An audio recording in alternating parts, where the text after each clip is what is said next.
Police ಕೆಡ್ಡಾಕೆ ಈ ಕೇಡಿ gang ಬಿದ್ದಿದ್ದೇ ಒಂದು ರಣರೋಚಕ. ಅದು ದರ್ಶನ್ ಬಂಧನದ ಹಿಂದೆ ಖಡಕ್ ಪೊಲೀಸರು ಕರ್ತವ್ಯ ಇತ್ತು. ಕರ್ತವ್ಯದಲ್ಲಿದ್ರು 4 ಜನ ಖಡಕ್ ಪೊಲೀಸ್ ಅಧಿಕಾರಿಗಳು.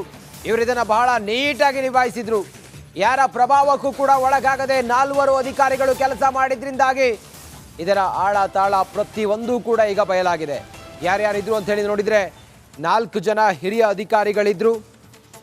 ನಗರ ಪೊಲೀಸ್ ಆಯುಕ್ತರಾದ ಬಿ ದಯಾನಂದ್, ಹೆಚ್ಚುವರಿ ಪೊಲೀಸ್ ಆಯುಕ್ತರಾದ ಸತೀಶ್, ಡಿಸಿಪಿ ಗಿರೀಶ್, ಎಸಿಪಿ ಚಂದನ್ ಕರ್ತವ್ಯ ನಿರ್ವಹಣೆ ಮಾಡಿದ್ರಿಂದಾಗಿ ಈ ಪ್ರಕರಣವನ್ನು ಭೇದಿಸುವಲ್ಲಿ ಸಾಧ್ಯ ಆಯಿತು.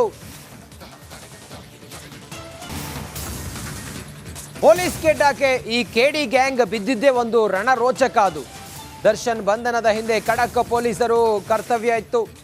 ಕರ್ತವ್ಯದಲ್ಲಿದ್ರು 4 ಜನ ಖಡಕ್ ಪೊಲೀಸ್ ಅಧಿಕಾರಿಗಳು. ಇವರಿದನ್ನ ಬಹಳ ನೀಟಾಗಿ ನಿಭಾಯಿಸಿದ್ರು. ಯಾರ ಪ್ರಭಾವಕ್ಕೂ ಕೂಡ ಒಳಗಾಗದೆ 4 ಅಧಿಕಾರಿಗಳು ಕೆಲಸ ಮಾಡಿದ್ರಿಂದಾಗಿ ಇದರ ಆಳ ತಾಳ ಪ್ರತಿಯೊಂದು ಕೂಡ ಈಗ ಬಯಲಾಗಿದೆ.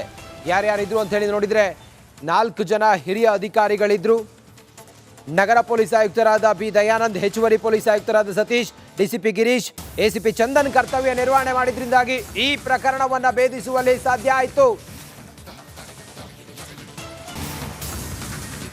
ಪೊಲೀಸ್ ಕೆಡ್ಡಾಕೆ ಈ ಕೇಡಿ ಗ್ಯಾಂಗ್ ಬಿದ್ದಿದ್ದೇ ಒಂದು ರಣರೋಚಕ. ಅದು ದರ್ಶನ್ ಬಂಧನದ ಹಿಂದೆ ಖಡಕ್ ಪೊಲೀಸರು ಕರ್ತವ್ಯ ಇತ್ತು. ಕರ್ತವ್ಯದಲ್ಲಿದ್ರು 4 ಜನ ಖಡಕ್ ಪೊಲೀಸ್ ಅಧಿಕಾರಿಗಳು. ಇವರಿದನ್ನ ಬಹಳ ನೀಟಾಗಿ ನಿಭಾಯಿಸಿದ್ರು. ಯಾರ ಪ್ರಭಾವಕ್ಕೂ ಕೂಡ ಒಳಗಾಗದೆ 4 ಅಧಿಕಾರಿಗಳು ಕೆಲಸ ಮಾಡಿದ್ರಿಂದಾಗಿ ಇದರ ಆಳ ತಾಳ ಪ್ರತಿಯೊಂದು ಕೂಡ ಈಗ ಬಯಲಾಗಿದೆ. ಯಾರ್ಯಾರಿದ್ರು ಅಂತ ಹೇಳಿ ನೋಡಿದ್ರೆ 4 ಜನ ಹಿರಿಯ ಅಧಿಕಾರಿಗಳಿದ್ರು. ನಗರ ಪೊಲೀಸ್ ಆಯುಕ್ತರಾದ ಬಿ ದಯಾನಂದ್, ಹೆಚ್ಚುವರಿ ಪೊಲೀಸ್ ಆಯುಕ್ತರಾದ ಸತೀಶ್, ಡಿಸಿಪಿ ಗಿರೀಶ್, ಎಸಿಪಿ ಚಂದನ್ ಕರ್ತವ್ಯ ನಿರ್ವಹಣೆ ಮಾಡಿದ್ರಿಂದಾಗಿ ಈ ಪ್ರಕರಣವನ್ನು ಭೇದಿಸುವಲ್ಲಿ ಸಾಧ್ಯ ಆಯಿತು. ನಡಿ, ಈಗ ಶುರು ಮಾಡೋಣ. ಕೇಸರಿಯಿಂದ ಮನೋಲ್ಲಾಸ ಮನಸ್ಸು ಮತ್ತೇರಿ ಕುಣಿದಾಡಿದೆ ನೋಡು, ಮನಸ್ಸು ಮತ್ತೇರಿ ಕುಣಿದಾಡಿದೆ ನೋಡು. ಕ್ಷಣ ಕ್ಷಣವೂ ಆಚರಿಸಿ ಕೇಸರಿ ಹಬ್ಬ.